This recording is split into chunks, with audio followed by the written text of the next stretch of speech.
Previous video में हमने exercise 2.3 के सभी क्वेश्चंस कर लिए थे एक्सेप्ट एक कंसेप्ट के, और वो कंसेप्ट क्योंकि थोड़ा सा ज्यादा इंपॉर्टेंट है और नया भी है, तो इसीलिए उस कंसेप्ट को जो मैं बताऊंगा उसे हम इस वीडियो में कवर करेंगे। आज के लेक्चर को बहुत ध्यान से समझना है हमने। तो आज हम करेंगे example number 9। Find all the zeros of 2x to the power 4 minus 3x cube minus 3x square plus 6x minus 2 if you know that two of its zeros are √2 and minus √2। अब बच्चों देखो ये 4 degree polynomial और इसके दो zeros हमें given है, मतलब अगर मैं पॉलिनोमियल में x की जगह √2 रखूंगा तो भी पॉलिनोमियल जीरो हो जाएगा, और माइनस √2 रखूंगा तो भी पॉलिनोमियल जीरो हो जाएगा। ये दो जीरोस गिवन है आपको, और इसने बोला find all the zeros of the polynomial. अब हमें पहले ये पता लगाना पड़ेगा कि ऑल मतलब कितने जीरोस आएंगे इस पॉलिनोमियल के। देखो बच्चों, मैं आपको पहले बता चुका हूं कि जो 10th का पॉलिनोमियल है इस चैप्टर में हम वो केसेस नहीं कर रहे, हमें उन क्वेश्चन से डील नहीं करना जिसमें हमें कोई भी जीरोस नहीं मिलेंगे। अब ये 4 डिग्री पॉलिनोमियल है, ठीक है, तो इसके ज्यादा से ज्यादा कितने जीरोस हो सकते हैं? 4 से ज्यादा जीरोस नहीं हो सकते, उसमें से 2 गिवन है।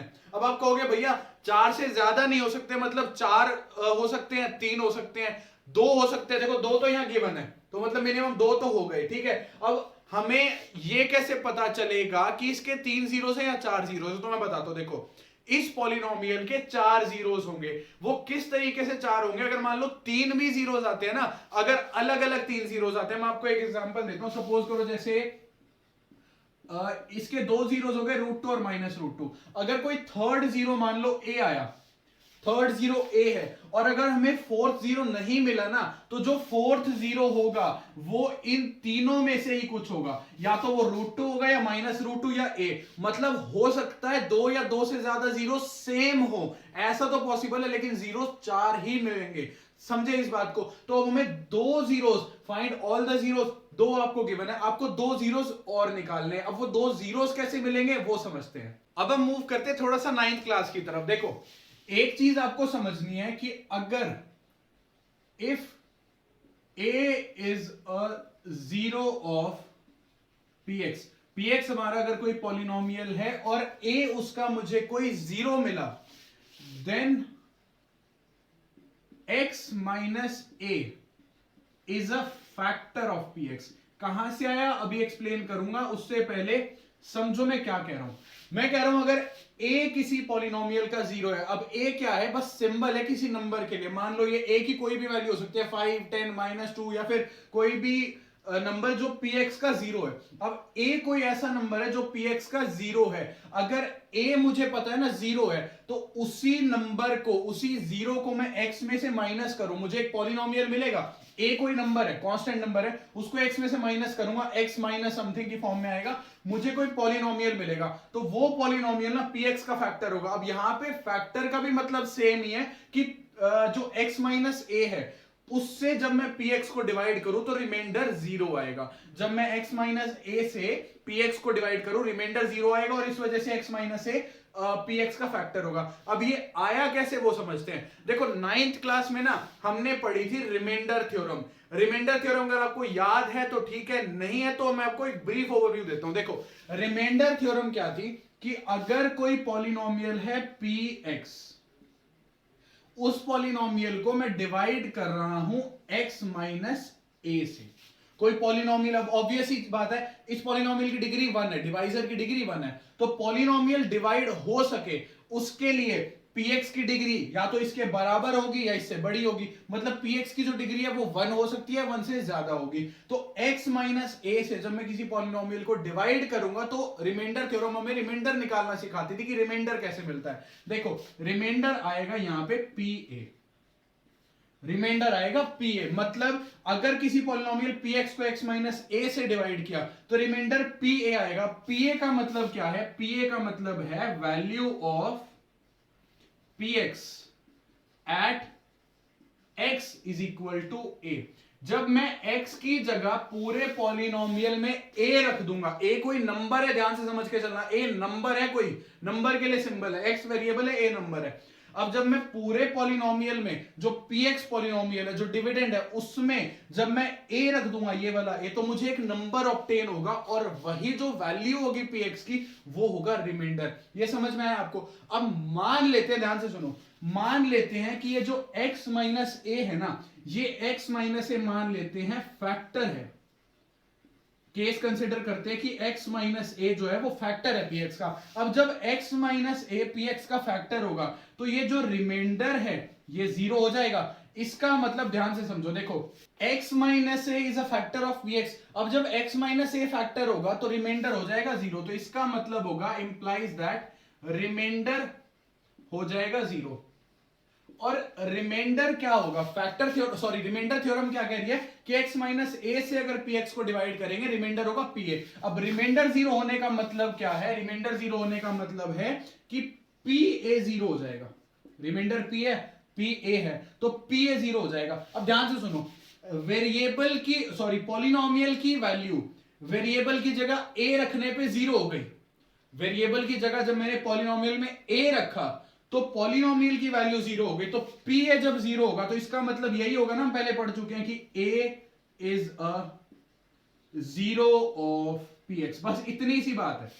रिमाइंडर थ्योरम को यूज करके मैंने ये दिखाया कि x माइनस ए अगर px का फैक्टर है तो रिमाइंडर जीरो होगा, कंप्लीटली डिवाइड करेगा। अब रिमाइंडर होगा pa, तो pa जीरो हो गया। और pa जीरो होने का मतलब क्या है कि पॉलिनोमियल में x की जगह a रखेंगे तो पॉलिनोमियल की वैल्यू जीरो आएगी। अब पॉलिनोमियल की वैल्यू जीरो आई, इसका मतलब a is a zero of px। तो ये दोनों चीजें आपस में कनेक्टेड हैं कि अगर मुझे कोई पॉलिनोमियल दे दिया ना x माइनस ए और ये बोल दिया कि वो px का फैक्टर है तो a उसका जीरो हो जाएगा, a जो है px का जीरो हो जाएगा। यहां से मैंने ये चीज बोली है, कोई बिना प्रूफ के, बिना आपको कुछ समझाए नहीं बोल रहा, पूरा एक्सप्लेन करके बोल रहा हूं। तो अब देखो, मतलब अगर मुझे कोई जीरो मिल जाए किसी पॉलिनोमियल का तो मैं फटाफट फैक्टर निकाल दूंगा। अगर फैक्टर मिल जाए तो जीरो निकाल दूंगा। अच्छा, ये जो फैक्टर है ना x माइनस ए, इसकी डिग्री क्या है? इसकी डिग्री है 1, x टू द पावर 1। तो ये जो 1 डिग्री फैक्टर है ना px का, इसे बोलते हैं लीनियर फैक्टर। इसको क्या बोलते हैं? Linear factor. अब देखो बच्चों, जिस पॉलिनोमियल की जितनी डिग्री है ना उसके उतने ही लीनियर फैक्टर्स मिलेंगे मुझे। क्या मतलब है मेरा कहने का? जैसे देखो, सपोज करो कोई पॉलिनोमियल है जिसकी डिग्री 2 है, तो मैं उस पॉलिनोमियल को दो ऐसे पॉलिनोमियल्स के प्रोडक्ट की फॉर्म में दिखा सकता हूं जिनकी डिग्री 1 होगी। मतलब अगर कोई 2 डिग्री पॉलिनोमियल है तो उसके दो पॉलिनोमियल ऐसे फैक्टर्स होंगे जिनकी डिग्री 1 है। मतलब इसके दो लीनियर फैक्टर्स मिलेंगे, लीनियर फैक्टर मिलेंगे। ठीक है, अब सपोज करो कोई 3 डिग्री पॉलिनोमियल है तो उसके 3 लीनियर फैक्टर मिलेंगे। अब 3 लीनियर फैक्टर निकालने का तरीका क्या है? सबसे पहले मैं एक लीनियर फैक्टर निकालूंगा। जब एक लीनियर फैक्टर निकालूंगा ना तो जो दूसरा फैक्टर मिलेगा वो होगा 2 डिग्री। ठीक है, इसको समझाऊंगा अच्छे से, अभी आप समझते जाओ। जब 3 डिग्री पॉलिनोमियल का एक लीनियर फैक्टर निकालूंगा तो जो दूसरा फैक्टर होगा वो होगा 2 डिग्री, और फिर 2 डिग्री 1 डिग्री में स्प्लिट हो जाएगा। तो यहां से मैं कह सकता हूं कि 3 डिग्री पॉलिनोमियल अगर गिवन है तो उसके 3 लीनियर फैक्टर होंगे। सिमिलरली आपको कोई भी डिग्री वाला पॉलिनोमियल दे रखा है उसके उतने ही लीनियर फैक्टर्स आप निकाल सकते हो। 4 डिग्री पॉलिनोमियल है, पहले 1 डिग्री में हो जाएगा और फिर हो जाएगा 3 डिग्री में, और फिर ये 1 में, ये 2 में, और फिर ये 1 में 1 में। अच्छा, 4 को करने का एक और तरीका है, वो क्या? सपोज करो 4 डिग्री पॉलिनोमियल है, इसको हम दो क्वाड्रेटिक फैक्टर्स में तोड़ देते हैं और फिर इन क्वाड्रेटिक को दो लीनियर फैक्टर्स में तोड़ देते हैं। अल्टीमेटली किसी भी तरीके से करो आपको हर बार 4 लीनियर फैक्टर मिलेंगे। तो जितनी डिग्री उतने ही लीनियर फैक्टर्स। अच्छा, आपको हर एक लीनियर फैक्टर ना एक जीरो देगा। क्या कह रहा हूं मैं? बहुत सिंपल सी चीज कह रहा हूं। अगर सपोज करो पॉलिनोमियल है x square plus 7x plus 10। अब क्वाड्रेटिक पॉलिनोमियल आप क्या करोगे? स्प्लिटिंग द मिडिल टर्म से सॉल्व करोगे। तो जब हम स्प्लिटिंग द मिडिल टर्म से इसे सॉल्व करेंगे तो दो फैक्टर्स आएंगे 2 और 5। तो 2x प्लस 5x प्लस 10, और इसके बाद x कॉमन लेंगे, x प्लस 2 प्लस 5 कॉमन लेंगे, अंदर आ जाएगा x plus 2 is equal to 0। तो यहां आ गया x plus 5 into x plus 2। अब बच्चों ध्यान से देखो हमने क्या किया, splitting the middle term method भी तो यही करा रहा है। एक क्वाड्रेटिक जो पॉलिनोमियल है, जो क्वाड्रेटिक पॉलिनोमियल है उसको दो लीनियर फैक्टर्स में ही तो तोड़ दिया। क्वाड्रेटिक पॉलिनोमियल के दो लीनियर फैक्टर, मैंने क्वाड्रेटिक पॉलिनोमियल को दो ऐसे पॉलिनोमियल्स के प्रोडक्ट की फॉर्म में लिखा जिनकी डिग्री 1 है, जो लीनियर है, तो ये दोनों इसके फैक्टर होंगे। नंबर की तरह ही है कि अगर किसी नंबर को दो नंबर्स के प्रोडक्ट की फॉर्म में लिखा तो वो दोनों नंबर्स पहले वाले के फैक्टर हो गए। यहां पे भी इस पॉलिनोमियल को दो पॉलिनोमियल्स के प्रोडक्ट की फॉर्म में लिखा तो ये दोनों पॉलिनोमियल्स इसके फैक्टर हो गए, साथ के साथ डिग्री 1 है तो लीनियर फैक्टर्स हो गए। अब यही हम करते हैं हर बार, आपको कोई भी डिग्री का पॉलिनोमियल गिवन हो तो उसको लीनियर फैक्टर्स में तोड़ते जाते हैं। आपको हर एक लीनियर फैक्टर एक जीरो देगा। कैसे देगा? देखो ये लीनियर फैक्टर है, इसको जीरो से इक्वेट करेंगे तो x + 5 = 0, यहां से 1x की वैल्यू मिल गई। इसी तरीके से x + 2 = 0, यहां से 1x की वैल्यू मिल गई। तो हर एक लीनियर फैक्टर आपको एक जीरो देता है। अब हम आते हैं अपने क्वेश्चन के अटेम्प्टेशन पे। कैसे अटेम्प्ट करेंगे? पहले हम लेट करते हैं, late px = 2x to the power 4 minus 3x cube plus 3x minus 3x square और plus 6x minus 2। ये हमें पॉलिनोमियल गिवन है। अब हम कहेंगे कि गिवन क्या है, √2 and minus √2 are zeros of px। √2 और -√2 जो है वो पॉलिनोमियल के जीरोस हैं। अब जीरोस दे रखे हैं तो लीनियर फैक्टर निकालेंगे। लीनियर फैक्टर कैसे निकलते हैं? अगर a0, याद रखो a0 x - a factor, x - a factor a0, a0 x - a factor, x - a factor a0। 10-15 बार इस बात को बोलो, बिल्कुल याद हो जाएगी अच्छे से। अब देखो, अब मैं ये जीरो गिवन है तो इसको x में से माइनस करूंगा तो मुझे एक फैक्टर मिलेगा, मतलब x - √2 and x minus √2 are zeros of px। दो जीरोस मिल गए। अच्छा, x - √2 और x minus √2, minus minus plus हो गया, तो ये दो लीनियर फैक्टर्स मिल गए। अब देखो इन दोनों का प्रोडक्ट भी जो है ना वो भी इस पॉलिनोमियल का फैक्टर होगा। तो कैसे होगा? अब इनको मल्टीप्लाई करते हैं, मतलब x - √2 मल्टीप्लाइड बाय x + √2, ये x + √2 हो गया, is a factor of px। ये पॉलिनोमियल का फैक्टर हो गया। अब इनको मल्टीप्लाई करें, a - b a + b = a² - b² identity लगा के, तो ये हो गया x² - √2² which will be equal to x² - 2 is a factor of px, is a factor of px। अब हम ये फैक्टर मिल गया हमें px का। अब हम px को, जो ये पॉलिनोमियल है, x² - 2 से डिवाइड करेंगे और फिर हमें जो मिलेगा उससे आगे प्रोसीड करेंगे। अब हमने px को x² - 2 से डिवाइड किया, तो जब px को x² - 2 से डिवाइड करेंगे हमें क्वोशिएंट मिलेगा 2x² - 3x + 1, और क्योंकि x² - 2 px का फैक्टर है तो ऑब्वियसली रिमाइंडर आएगा 0। अच्छा, जो px पॉलिनोमियल है इसके दो फैक्टर्स मिल गए आपको, एक है x² - 2 और दूसरा फैक्टर जो क्वोशिएंट आया था डिवीजन में 2x² - 3x + 1। x² - 2 है, वहां से हमें दो जीरोस ऑलरेडी पता है, क्या होंगे? √2 और -√2। अब जो दूसरा बच गया ना 2x² - 3x + 1, इसकी डिग्री 2 है। हम यहां से दो जीरोस निकालेंगे और वही दो जीरोस जो 2x² - 3x + 1 के होंगे, वही दो जीरोस कौन से होंगे? जो बचे हुए जीरोस हैं इस पॉलिनोमियल के। तो अब हम क्या करते हैं, जो क्वोशिएंट है 2x² - 3x + 1, हम इसे स्प्लिट करते हैं। तो इसे स्प्लिट करने के लिए मैं फिर से वही शॉर्टकट यूज करूंगा। क्या करना है? सम क्या होगा? यहां पे सम हो जाएगा 3 का हाफ करो 3/2 प्लस u और 3/2 माइनस u, और इसको किसके इक्वल रखना है? प्रोडक्ट के इक्वल। प्रोडक्ट क्या है? AC। 2 × 1 2 हो गया। अब यहां पे 3/2 × 3/2 क्या हो गया? 9/4 माइनस u² = 2। 2 इधर आ गया, u² उधर चला गया, 9/4 माइनस 2 = u²। एलसीएम ले लिया, ये आ गया 9/8/4, 9 - 8/4, ये हो गया 1/4 = u², और यहां से u की वैल्यू आ गई 1/2। तो मेरे जो फैक्टर्स बनेंगे वो कौन से होंगे? 3/2 + 1/2, 3/2 + 1/2 हो गया 2, और 3/2 - 1/2, 3/2 - 1/2 हो गया 1। तो फैक्टर्स बनेंगे 2 और 1, मतलब 2x² - 2 + 1 × x + 1 = 0। फिर ब्रैकेट खोलेंगे, 2x² - 2x - x + 1 = 0। 2x common लिया, x - 1। अब यहां से कुछ कॉमन नहीं आ रहा तो क्या कॉमन आएगा? 1। यहां से 1 कॉमन आ गया। अब बाहर माइनस का साइन है तो अंदर आ गया x - 1 = 0। दोनों फैक्टर्स ब्रैकेट के अंदर सेम है तो कॉमन लेंगे, ये आ जाएगा x - 1 और 2x - 1 इज इक्वल टू 0। अब इन दोनों को जीरो से इक्वेट करेंगे तो x minus 1 is equal to 0 and 2x minus 1 is equal to 0। तो यहां से x की वैल्यू आ गई 1 और यहां से x की वैल्यू आ गई 1/2। ये आपको दो जीरोस मिल गए। तो all the zeros of px are, all the zeros of px are √2 minus √2 1 and 1/2। अच्छा बच्चों एक चीज अब ध्यान से सुनो, ये जीरोस हमने निकाले तो 2x² माइनस 3x प्लस 1 के हैं, तो ये जीरोस इसके जीरोस कैसे, px के जीरोस कैसे हो जाएंगे? देखो जो 2x² माइनस 3x प्लस 1 है ये बड़े वाले का फैक्टर है ना, तो याद रखना जो छोटे वाले के जीरोस होंगे, मतलब जो फैक्टर के जीरोस होंगे ना, वही बड़े वाले के भी जीरोस होंगे। यहां पे ये फैक्टर है इसका, तो जो इसके जीरोस होंगे वही इसके जीरोस होंगे।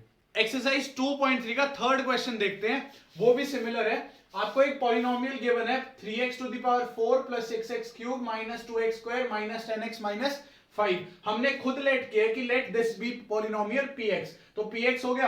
अब इसके दो जीरोस कौन से गिवन है? √5/3 एंड माइनस √5/3। तो √5/3 and minus √5/3 are zeros of px। Subtract किया मतलब x माइनस √5/3 एंड अब इसमें से जब x में सब्ट्रैक्ट करेंगे तो यहां आ जाएगा प्लस का sign, x plus √5/3 are factors of px। दोनों को मल्टीप्लाई किया, this will be a factor of px। Multiply करके a² minus b² x² minus √5/3 whole square से स्क्वायर रूट कैंसिल हो गया, यहां आ जाएगा 5/3। ये आपको फैक्टर मिल गया। अब हम इस फैक्टर से px को डिवाइड करते हैं। अब इस डिवीजन में आपको 5/3 देख के डरना नहीं है। कैसे करेंगे डिवाइड? देखो बहुत सिंपल है, बस कंसेप्चुअली चलते जाना है आपने। सबसे पहले क्या था कि डिविडेंड की फर्स्ट टर्म को डिवाइजर की फर्स्ट टर्म से डिवाइड करो। 3x⁴ को x² से जब डिवाइड करेंगे ये आएगा 3x²। फिर x² को 3x² से मल्टीप्लाई करेंगे, दिस विल बी 3x⁴। फिर करेंगे -5/3 को 3x² से, देखो -5/3 इसे जब मल्टीप्लाई करेंगे 3x² से, तो 3 से 3 तो कैंसिल हो गया, डिनोमिनेटर ने प्रॉब्लम की नहीं हमें, तो 3 से 3 कैंसिल हो गया। यहां पे क्या आ जाएगा -5x², तो इसको लाइक टर्म x² के नीचे लिखेंगे, ये आ गया -5x²। इसके बाद क्या करेंगे? साइन चेंज करेंगे। साइन चेंज करने पे ये हो गया कैंसिल और 6x³ एज इट इज नीचे आ गया। -2 + 5 this will B +3x² minus 10x minus 5 आ गया नीचे। अब ये फर्स्ट टर्म से फर्स्ट टर्म को डिवाइड करते हैं, क्या आ जाएगा? +6x। अब x² को +6x से मल्टीप्लाई करेंगे, दिस विल बी 6x³ और -5/3 को जब 6x से मल्टीप्लाई करेंगे, देखो -5/3 है, 3 से 6 फिर कैंसिल हो जाएगा। जब इसे मल्टीप्लाई करेंगे 6x से, तो यहां पे ये कैंसिल हो गया, 2 आ गया and this will B -10x और -10x आ जाएगा यहां पे। और फिर हम साइन चेंज कर देंगे, 6x³ माइनस 6x³ हो गया कैंसिल, -10x + 10x भी हो गया कैंसिल, ये बच गया 3x² माइनस 5। अब डिवाइड करेंगे तो क्या आएगा यहाँ पे? +3x² को x² से डिवाइड करेंगे +3 आ जाएगा। अब इसको मल्टीप्लाई करेंगे तो ये आएगा 3x² -5/3 को 3 से मल्टीप्लाई करेंगे -5। साइन चेंज हो गए, ये दोनों कैंसिल हो गए और रिमाइंडर आ गया 0, जो कि आना ही था क्योंकि x² -5/3 इसका फैक्टर है। अब जो हमें दूसरा फैक्टर मिला है वो क्या है? 3x² + 6x + 3। हमें इसके फैक्टर, इसके जीरोस निकालने, तो इसके जीरोस निकालने के लिए थोड़ा सा इजी कर लेते हैं। 3 कॉमन आ रहा है पूरे में से, 3 कॉमन लो, अंदर बच गया x² + 2x + 1। अब कौन से ऐसे नंबर, देखो सम क्या चाहिए? 2, प्रोडक्ट चाहिए 1। कौन से ऐसे नंबर हैं जिनको प्लस करके 2 आए, मल्टीप्लाई करके 1 आए? 1 1 जा 1, 1 + 1 2, तो ये हो गया 3 एज इट इज रहेगा x² प्लस, अब ब्रैकेट के अंदर आएगा 1 + 1 x + 1, ये हो जाएगा 3x² + x + x + 1। और फिर हम सॉल्व करेंगे तो अच्छा इसको 0 के इक्वल भी रखना है, हर स्टेप पे इसे 0 के इक्वल रखेंगे। तो यहां पे आ गया ये x कॉमन लिया, अंदर आ गया x + 1 प्लस इन दोनों में से कुछ कॉमन नहीं आ रहा x और 1 में से, तो अंदर आ गया बाहर आ गया 1 कॉमन और अंदर हो गया x + 1। अब देखो ये हो गया 3, अब ब्रैकेट के अंदर x + 1 2 बार आ रहा है, तो ये हो गया x + 1 और फिर से x + 1।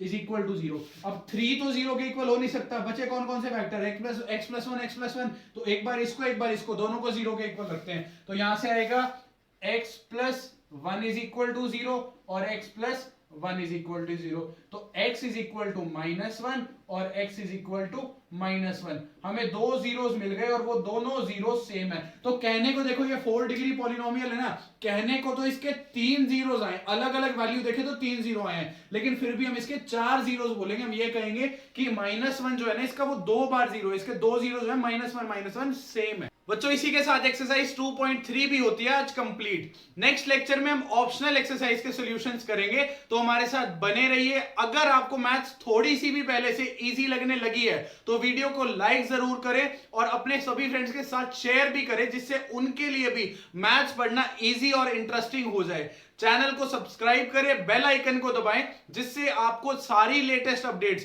सारी वीडियोस लेक्चर्स की आपको जल्दी से जल्दी मिल सके।